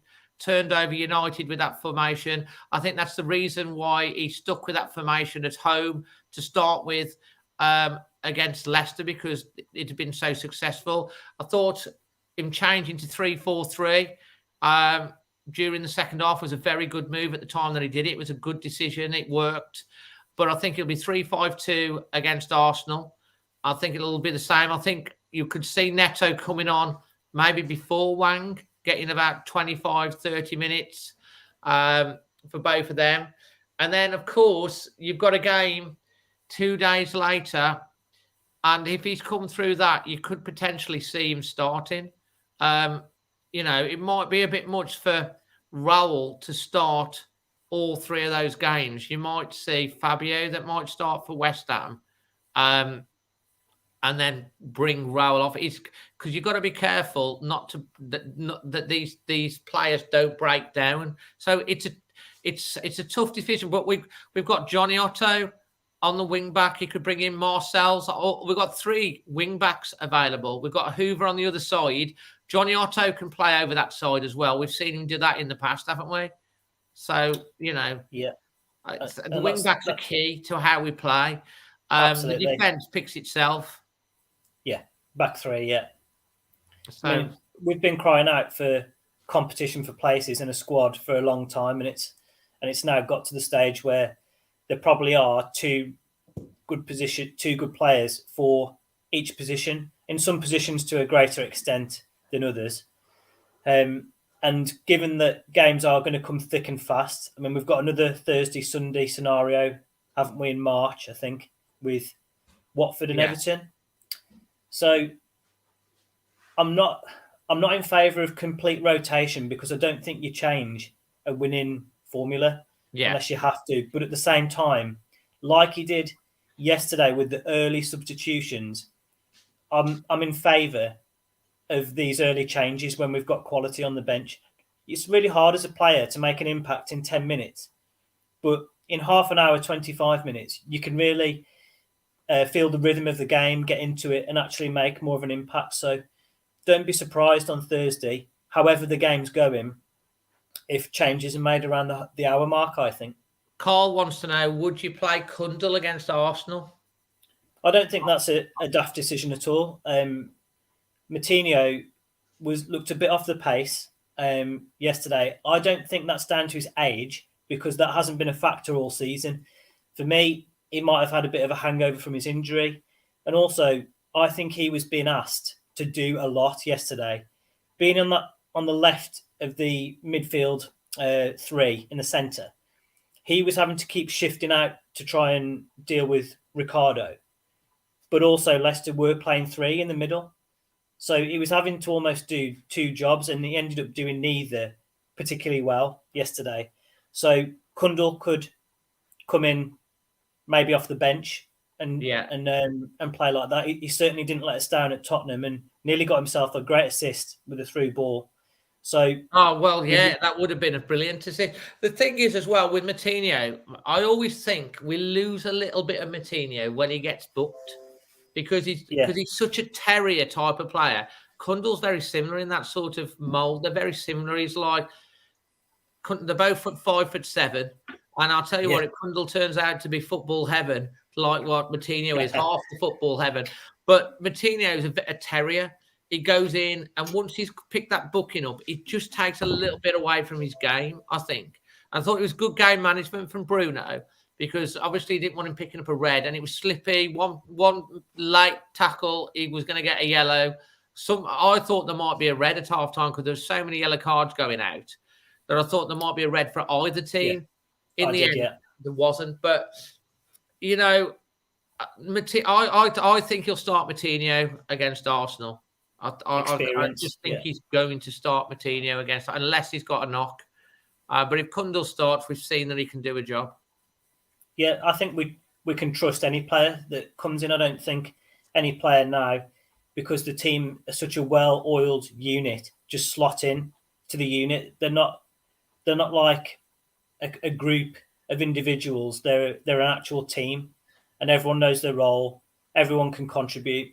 So, yeah, I'm not going to worry too much about who is or isn't playing, because whoever plays, I've got faith in them. And like you, I really fancy us on Thursday. I think we'll get some revenge for that. I've got a really good feeling about Thursday, man. And as I say, I've been invited onto AFTV, that pre-recorded show. So if I can do it, then that will be interesting. I'll let everyone know about that. Mate, I just wanted to ask you whilst you're on, Romain Saiss, Joe Moutinho, out of contract in the summer, would you offer them new contracts? I don't know why it hasn't been done already, to be honest. I mean, you could have the argument that, we don't know if we're going to qualify for Europe or not, and that might affect things. I don't think it should affect things anyway, because even if we did qualify, I still think both of them could have an important role to play within the squad. Not only are they very talented players, and they've proved it over a long period of time, but they're also good in the dressing room. They're also good characters. So I'm surprised it hasn't been done already. And that leads me to think, is it going to be? So for me, they both should have extensions, and Saiss 2 years, He's a character, Saiss as well. He's only 31. He's funny, isn't he? And for a defender, he's still at the play. He's so funny. He's just got personality. You know, what do they call him? The Moroccan Maldini or whatever it is. Yeah, I hope he does, because I've got to be honest, Paul. I used to have a real doubt about Saiss playing at the back. I think, yeah. I thought he was almost a shoo-in for a booking. But again, I think Nuno had confidence, but I think Bruno, I think what Manny said is a good point. Bruno seems to have improved every single player. I mean, Semedo is a completely different player defensively in terms of his timing, his placement on the pitch, his positional play, how he reads the game, how he's fitted into the system.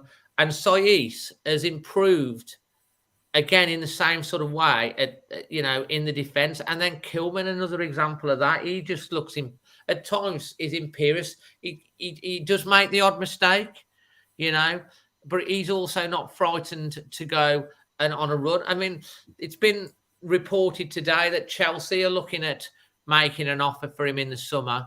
Apparently, Kilman was a boyhood Chelsea fan. It's like, but he's on a long-term contract, Kilman, till 2026. It would take stupid money.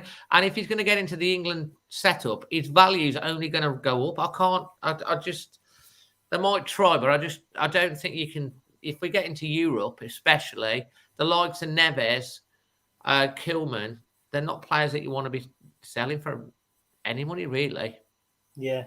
I was having this conversation yesterday. I think someone said, if you don't get into Europe, will Neves go, do you think? And I said no, because players like him, they can see that we're moving forwards, we're improving, we're challenging these top teams. And even if it does mean that we end up missing out by however margin in the end, surely they can see that if Bruno's given some transfer funds in the summer, he's a good coach, he makes players better, and we're getting better. So maybe the grass isn't always greener on the other side. Absolutely. I mean, 100%, mate. It's like, I'm so excited at the moment where we're at. I know if anyone's watched the game and stuff like that, but what would your rating be for the weekend? My rating would be a 7. I've seen us play better on quite a few occasions this season. Equally, I don't think we played poorly. I think we could have kept the ball better in the second half, but I think the conditions were such a factor. I know you could say it's the same for both teams, but it really seemed to interrupt our possessional play yesterday. And also being ahead means that you are going to probably see less of the ball while the team chase the game. So I'll give it a 7 overall, because overall I think it was a fairly good performance and the result was obviously fantastic. In terms of man of the match, I'll go with my daughter, who said PODENCE. It's nearly a full house from the pundits tonight. Yeah, I do want to mention Semedo as well. I I think like he looked really solid don't you? Defensively. He's won me over. He really has in the last few months. But I thought he looked so solid defensively. He's reading the danger a lot better. He's taken up some great positions going forward. He looks after the ball. And I think yesterday he really showed why he could be considered to be a real top-class right back. So mention to him, but my vote goes to Daniel because he's a little magician that we've called for it for years. You know, have we got like this player who's a little number 10, who can unlock a defence, who can do something different? That's what he is. You know, I can't really think of anyone we can compare him to that we've seen over the last few years. He gives us a different dimension to the team. He does something that no one else does because of his low centre of gravity. And you just saw, I mean, that period of play on Tillemans, on that thing where he just literally sent him. It was just brilliant to watch that. And then to create the space, he didn't know whether he was going to the left, to the right. Manny said he was going it's like watching a tennis game. And then the ball that he got out after it, and Ait Nouri hit it so well. That would have been some goal if that had gone in. Yeah. One thing I did want to say about Podence as well, a few people that sit near to me at the match, as soon as he tries one of these things and it doesn't come off, they get on his back and say, oh, it's a waste of time, or don't try that there. But you need players to do things that are different to unlock defences, especially at this level where defences are so tight. You need players who've got that X factor, that bit of skill, that trick up their sleeve. And credit to the manager, because he must be saying to him, you've got the freedom to go out and try these things. If you don't take risks, you don't create stuff like that. So we've got to accept that sometimes it won't come off, but we've got to keep encouraging him to try these things so that, as we've seen on Sunday, it can look so great when it does. Matt, I'll tell you the other thing about that, just on that point, just before we move on, Paul, is that Traore used to try those things in the final third, sometimes and try and dribble it and lose the ball. And then that was, to me, a big weakness of Traore, that he used to try that. And then if you lose the ball in the final third, straight away your goal's in danger. Yeah. Podence, he does try these things. He's running at the pitch. Sometimes he holds on a little bit too long, but he's always trying to make something happen and he loses the ball, but he loses it in a position that's not as dangerous as losing it in our third. He loses it up the pitch and maybe the attack breaks down. But if he loses it, 50% of the time, but the other 50% of the time he makes something happen, that's why you win games. Yeah, I mean, like you said, you've got to think of the pitch like a traffic light. Near your own goal, it's red. You don't try those things. In the middle of the pitch, it's amber, and you might try it if it's on. And in the final third, that's where it's green. That's when your players like him have really got to try things like that to unlock these defences. And I'm really enjoying watching him play. Absolutely. Well, mate, thanks ever so much for coming on again. I'm very much looking forward to Sunday and our day together. Let's hope it's not torrential rain and we get some nice weather as well. Looking forward to that, and hopefully in between we can do the job against Arsenal. And obviously you'll probably be back next Monday on Extra Time to talk about, hopefully. I'm just took a little bit of a thought there. What happens if next week we've took 6 points out of the next two games? Can you imagine? It could happen, but I hope people don't get too deflated if we don't. We could lose both games. That doesn't mean that we're not in contention still. We'll still be in contention, even if we take 0 points. Right, if we finish, I mean, you were on the show. We lost 3 games. I think we'd lost the first 3 games of the season. I said then, if we play like this, we're going to finish top 8, top 7, top 6. And I was laughed at the time. Dave, you're nuts. And I had some of the trolls, Jimmy Fox troll and Wolves Down, all coming on saying we're going to be in a relegation battle. Where are they now? Where's Jimmy Fox troll? Where are you, Jimmy Fox troll? You little Man United fan. Where are you? You've gone AWOL, mate. Since we beat you, since you lost 5-1, and you've not showed your little face. Strange that. I can't get it because he was always here. Anyway, Paul, you've got to have a little petrol every so often, but they've all disappeared. Mate, thank you very much. Really looking forward to next weekend. Let's hope this time next week we're talking about a fantastic week for Wolves. But even if it's not, as long as they've given everything, it's positive. Enjoy it whilst enjoy the ride. Yeah, see you on Sunday, and really enjoyed reading the comments tonight in the chat as well. Everyone's made some really good contributions. So they do. To be honest, we got such a good bunch. You know, who come on the channel and support and everything, and they have natters and they contribute so much in the chat as well, and they have a bit of a laugh as well, and that's what it's all about. We've got a really good community here, so it's much appreciated. And as I say, I've just recently gone past my 1,000th video, which is nuts, really. So I'm quite chuffed about that. Right, brilliant, Paul. I'll see you at the weekend. Yeah, nice one. Cheers, everyone. Cheers, pal. So that's Paul. I don't know if Charlotte's been trying to get on. Her partner's working on it. We're going to give Matt another go before we come to Thomas. Let's hope Matt sorted his mic out. Matt, hello, guys. Can you hear me? That is so much better than you had. I'm using my granddad's laptop. Your granddad has got a better laptop than you. I just want to say, first of all, yesterday, whilst our blokes before our blokes were playing, our ladies went out and won 5-0 Boldmere. That was in the semi-final of the Birmingham Cup, wasn't it? Yeah, and we got the stripe lot in the final. Oh, got the baggies in the final? We have. So you mean we got the West Birmingham Baggy Birds in the final? We have. Where's the final? Still to be decided, and that's still to be decided as well. Fantastic, and they're going well in the league as well, ain't they, the ladies? They are, yeah. Big games coming up. Stoke at home on the 2nd of March. And Matt, are you going to be going to watch the England ladies tomorrow night? I am. I might see you there then, because I will be there for that. I'll do a little mini vlog. I'm not going to do a big one, but I'll do a little bit of a mini vlog. And of course, we should say that Wolves have actually got 2 England full internationals. The senior men's side will be playing 2 games at Molineux for the first time. I think it's something like 66 years in the Nations League in June. Italy behind closed doors because of the incident at Wembley in the final. And then we've got Hungary on June the 14th.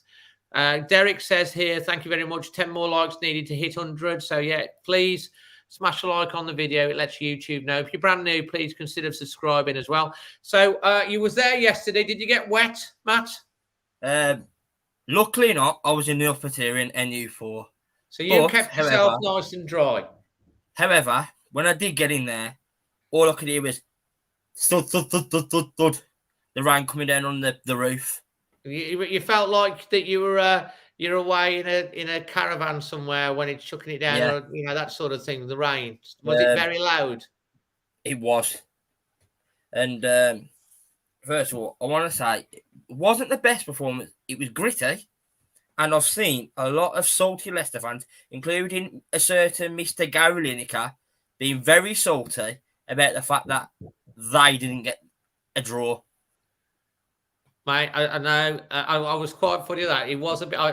The producer actually was telling me about how salty he was, and I was, you know, I think he was being salty because he wasn't actually, because he had to be impartial on Match of the Day, and he wasn't on Match of the Day too. To be fair, we will be honest. You know, it was one of them days where actually we wasn't the better team on the day overall. But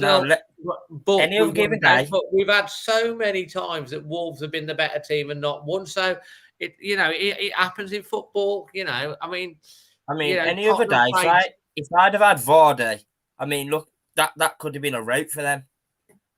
So I think we'd have still won. To be honest, I think it was, we were going to win that. Leicester played well, but we won the game. They've had, as I said earlier on, they've had it over so many times. It's nice to be on the other end, and they can have a piece of it, mate. I did see your match vlog, and when he was stood there talking to them players, I thought, oh god, here we go again, and doing it again. Stuart Atwell's going to be a horrible person to us. And was he? Was that well on VAR? Was he? He was.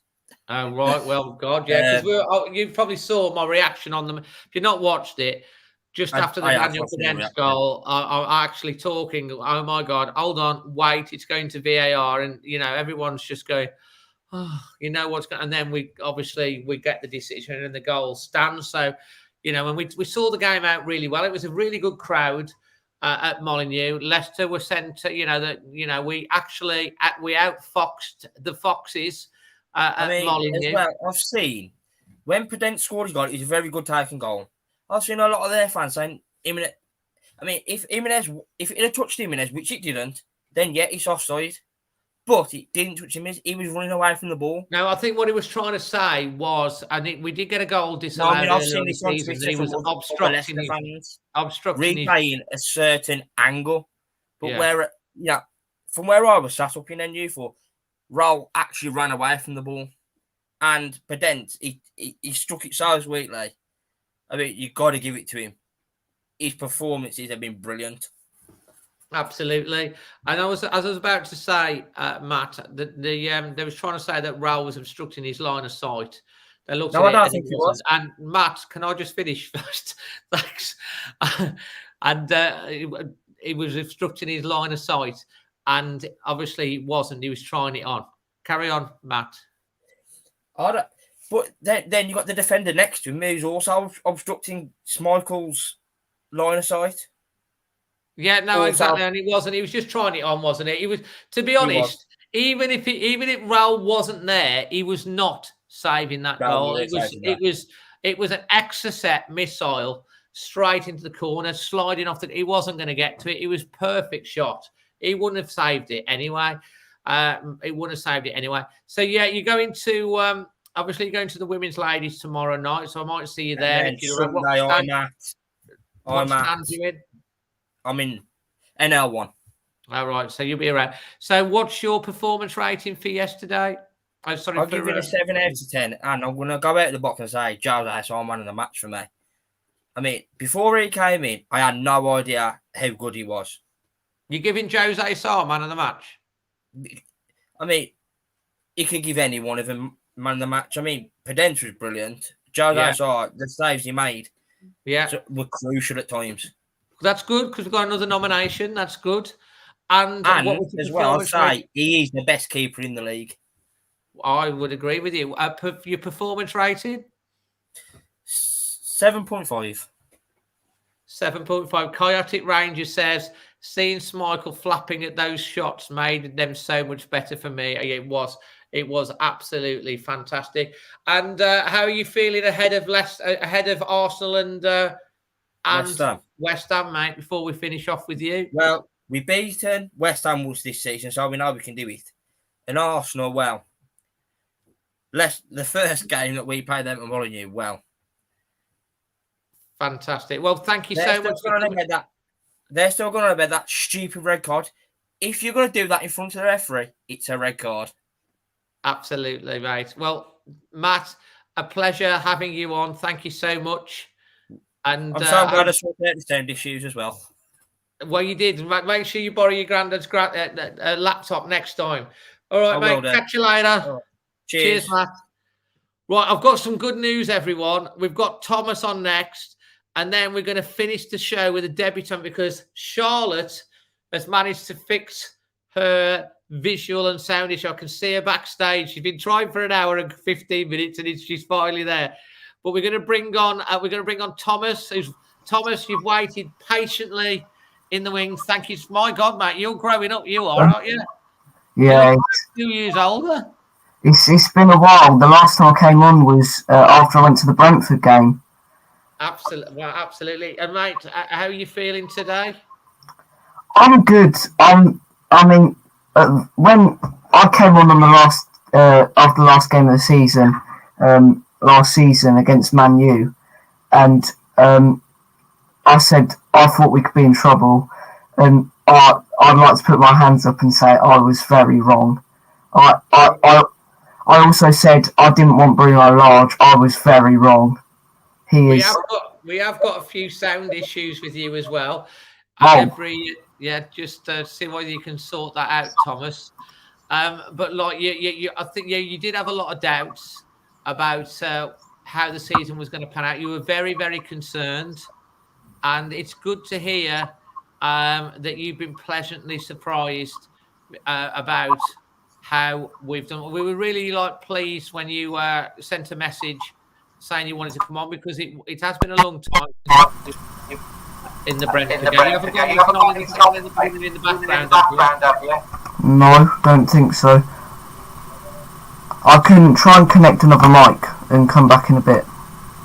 Well, you try that. We're going to get shot because I can hear myself feedback on your mic. Okay, sorry. I'll sort it out. Okay. Right, so a few technical issues there with Thomas, who's going to try and fix his mic, and someone that we've hoped fixed their mic and is on the camera and is probably very nervous. Please give a very special welcome to Charlotte. Hello, Charlotte. Hello. Charlotte, you've been trying for about an hour and 15 minutes, haven't you?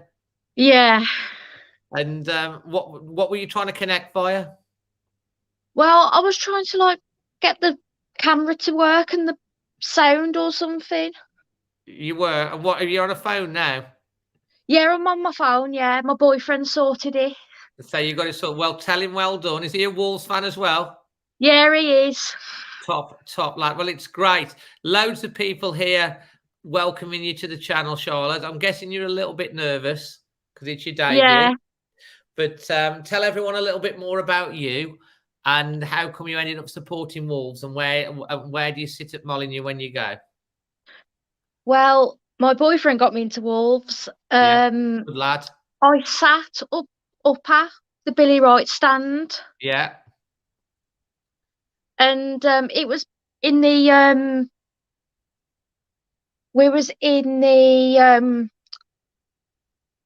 we didn't get wet anyway, so it was up at. That's the main thing, because I got very, very wet, Charlotte. It was a very wet day, wasn't it? Oh no, I saw it. I know, it's throwing it down. And I tell you what, Charlotte, because Holly can't make it tonight. Hopefully, Holly Bradbury, who will come on next week. She was in the Singing in the Rain, Gene Kelly stand.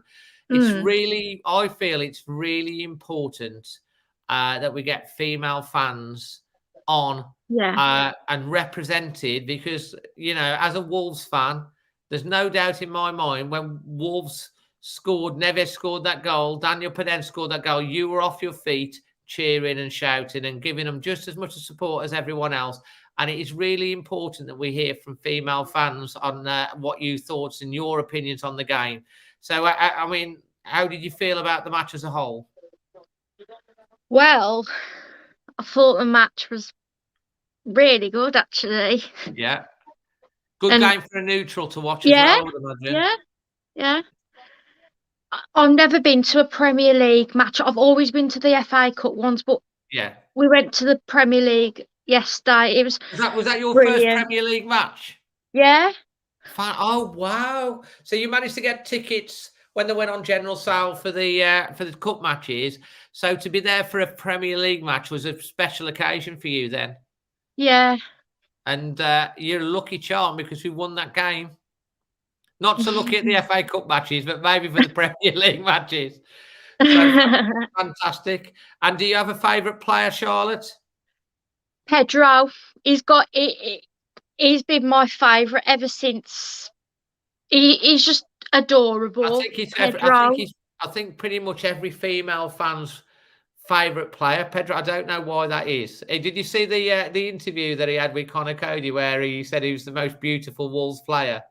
Oh yeah. That was quite funny, wasn't it? I think I've seen that. I think I've seen it. Yeah, and where in the world are you from? Wolverhampton. Wolverhampton. So you're a proper born and bred Wolves fan. That's good. So, you know, I could tell by the accent, to be honest, Charlotte. And how long has your boyfriend been a Wolves fan? And what's his name? His name's Ben. Is he going to come and say hello? He's a bit shy. Is he? He's not camera. He's not a camera person. Is he not? He's very shy. He doesn't talk. So at least you had the confidence to come on and talk. So talk me through how you're feeling about Wolves this season under Bruno Lage, and you know, what are your expectations ahead of Arsenal and West Ham? You know what? I think Bruno is the best manager ever. Yeah. I do apologise about that strange bot that's just appeared in the chat. It's already been blocked. Sorry about that. It's all right. Carry on. I just think Bruno is. You know what? I've got used to him now. I've got used to him being our manager. You love him. Yeah. Absolutely fantastic. And obviously it was 1-1 at half time. Neves scoring that goal. They got the equaliser. Did you think it was about a fair result for the half-time whistle? Yeah. Absolutely. And what was your performance rating as a whole for the whole of the match? 7. A solid 7. That's fantastic. And have you got yourself a Wolves shirt? Yeah, I have actually, and it's got Pedro on it. I thought it's got number 7. Number 7. You got Pedro on the back. And is it the home shirt or is it one of the other shirts? Home. You got the home shirt. Fantastic. I had a feeling you might have Pedro Neto on the back. And who was your man of the match overall for the weekend? Connor Cody. And Connor Cody, explain to me why Connor Cody. Well, he's just amazing. He's such a great think captain. He's amazing captain of the team. He is, absolutely. And he's so solid at the back, the way he organises, the way he motivates. He is, yeah. And he had a really good game again, didn't he not? So we've got another nomination there from Charlotte and a performance rating. How was it coming on the show, Charlotte? Okay? Yeah. Fantastic. And if you watch a match on the telly or you go to another match, just drop us a message. We're delighted. And next time, get your Pedro Neto Wolves shirt on as well, yeah? Will do. Fantastic, Charlotte. I'm glad you made it. Yeah. Cheers, Charlotte. Cheers.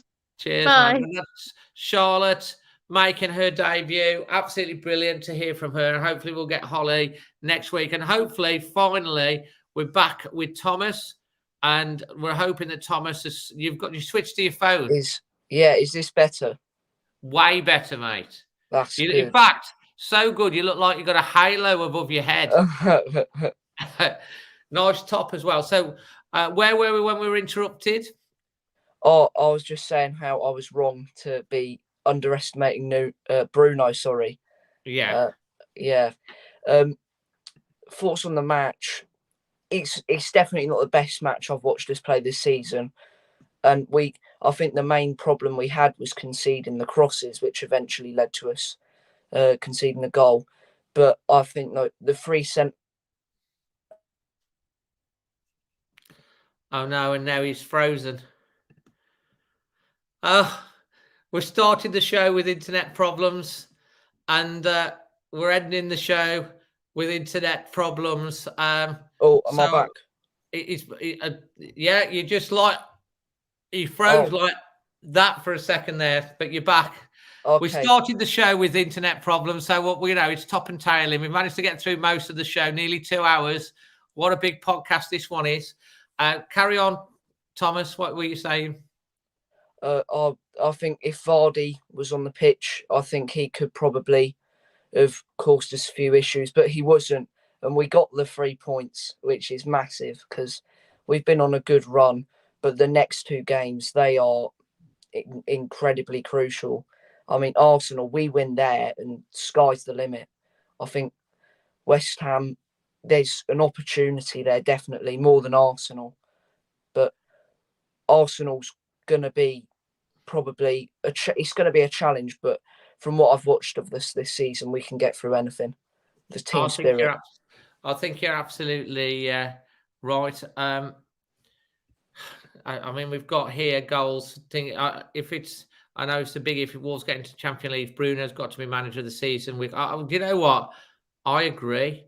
If Bruno Lage gets us into the Champions League, he has surely got to be manager of the season.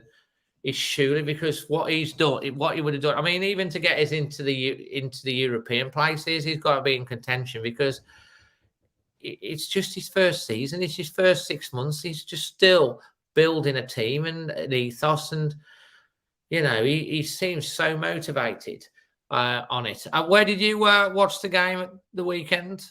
I watched it in a pub with my dad. We went mental at the 2 goals. And was the pub rammed full of what was the pub that you were in, Thomas? Let us know. It's a group of locals really, and we were just so happy. I mean, me and my dad, this is our first real. Well, these last few seasons they've been quite astonishing for us. We've loved them so much, and this season it's been beautiful. We've been talking every day about how the chances are coming and how. I mean, he's still gutted about the FA Cup because every year he's like, Mate, we're all gutted about the FA Cup. I mean, it was like, you know how we want, me and my dad, we want to go to a Wembley final. But, I did actually, I jokingly said, Thomas, after that, the only way they're going to make up for it now is getting Champions League football. Well, they're certainly having a good go. They are. I mean, watching every game, and it's just nice listening to the interviews, seeing some of the stuff they're doing off the pitch, training. It just seems like they're all having fun and just having a great time as well as getting results, which I think is great for the club. I think we're doing so well for the players we've got, and the squad depth is incredible. I love Willy Bolly. I think he is an incredible centre back, but he doesn't get anywhere near that back three at the moment. No one does. And It's sad because I really like Bolly. I mean, he was a fan favourite for that Besiktas goal. 100%. And he's quiet and shy, but he's a character as well. And, you have to say we were looking for defenders. We were looking for midfielders. We were looking for attackers. Totti Gomez, defence. Luke Kundle, midfield. These are players that we've developed and brought through, and they've come in and done a job. Obviously, I still think Wolves in the summer, especially if we get European football, we're going to need a deeper squad, and they're going to have to strengthen to push on to the next level. But the job he's done so far is absolutely fantastic. I think you're absolutely right, mate. Absolutely right. And what are you thinking for your performance rating for the? Oh, before you go on to that, can I ask you, when the PODENCE goal went in, what happened in the pub? Well, me and my dad were the only Wolves or Leicester supporters, and I mean, we're on our chairs and all game. You were in a pub full of Leicester fans? No. We were the only people sort of really watching this.